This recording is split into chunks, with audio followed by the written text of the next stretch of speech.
alaikum, chers frères, chères sœurs. Je suis membre de la campagne Ali, abrogation des lois islamophobes. Et j'aimerais en mon nom, et au nom de tous les militants de la campagne Ali, remercier les organisateurs pour leur invitation à cet événement. À cet événement majeur car il pose d'emblée le soutien à la résistance palestinienne, à la défense d'Al-Quds et à son patrimoine arabo-islamique comme une priorité pour nous. Majeur car cet événement est autonome dans son organisation, sa dynamique politique et ses références, qu'elles soient culturelles et religieuses. Tout d'abord, je commencerai par expliquer pourquoi nous faisons à la campagne d'abrogation des lois islamophobes le rapprochement entre la lutte du peuple palestinien et l'islamophobie. Puis j'aimerais rappeler le rôle important de la résistance en Palestine et notre résistance à nous ici en France, notamment lors des manifestations de l'été dernier, lors des massacres de Gaza. Je rappellerai aussi le rôle qu'a pris la campagne Ali pour aider les personnes arrêtées lors de ces manifestations.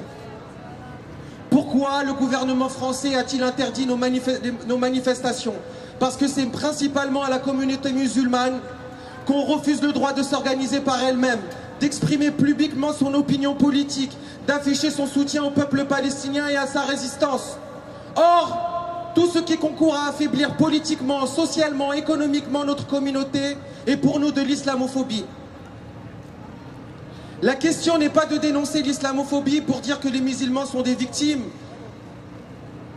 mais pour dire que l'islamophobie agit pour nous faire oublier que nous sommes une véritable force dans ce pays, que ces attaques à travers toutes les lois islamophobes que les gouvernements successifs ont depuis plus de 10 ans,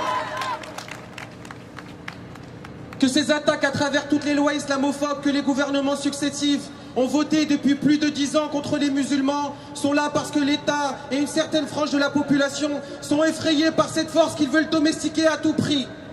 Notre réponse doit être de nous organiser, de dire que nous n'avons pas peur et de montrer quelle force et notre générosité existent dans la communauté musulmane. En plus du fait que j'ai été personnellement arrêté et condamné en comparution immédiate à 10 mois de sursis dans un procès politique, le soutien aux personnes arrêtées lors des manifestations pour Gaza de l'été 2014 nous a apparu à la campagne d'abrogation des lois islamophobes évident pour plusieurs raisons. L'histoire de Mohamed, que vous êtes plusieurs à connaître et qui a été diffusée à travers la presse. Il a 23 ans, il a été arrêté en marge de la manifestation du 13 juillet 2014 à Paris. Il a été frappé violemment par la police, insulté et emmené au commissariat. Il a ensuite été présenté en comparution immédiate devant un juge qui s'est moqué de son nom car il a un nom à consonance arabe.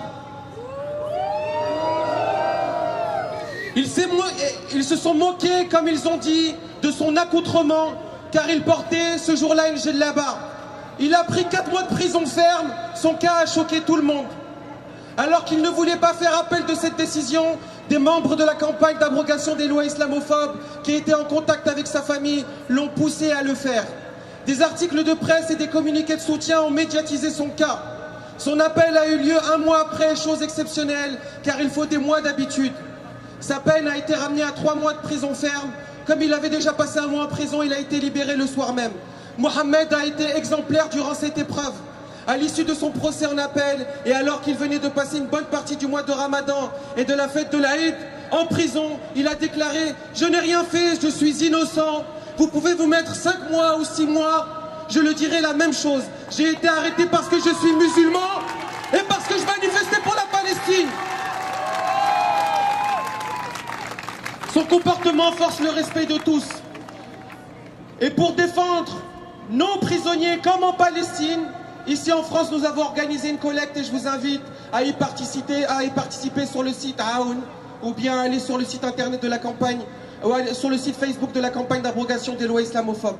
Il est important, et je terminerai là-dessus, pour nous à la campagne d'abrogation des lois islamophobes de rappeler que la lutte palestinienne ne peut être dissociée de notre lutte contre l'islamophobie dans ce pays.